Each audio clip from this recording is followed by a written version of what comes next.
DJ musik. Ya.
Jenengan ngampun ngaten lho. Piye?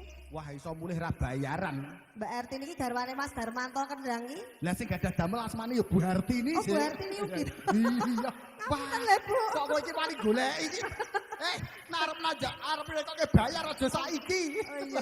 Wis ditebas campur sari. Ayo munggah nyuwun ngapura sik. Sing tak maksud ki Mbak Hartini garwanipun Mas Darmanto. Lho. Oh, godhok wedang, Dil.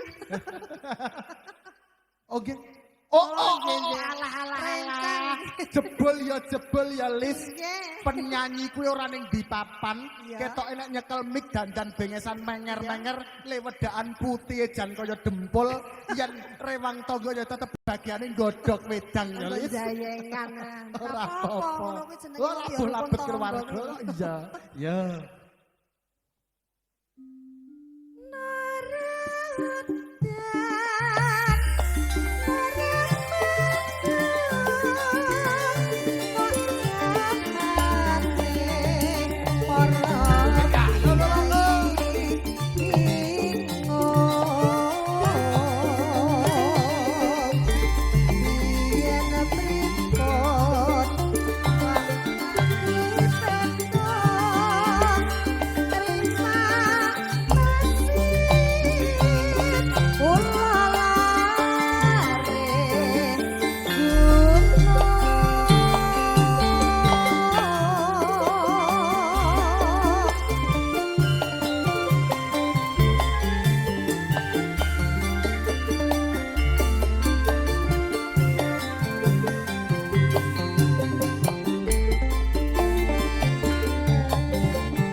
jeneng jodoh ya Lis. Iya piye? Ado saka gedangan teko juwiring ya bakal Klaten, ketemu. nggih.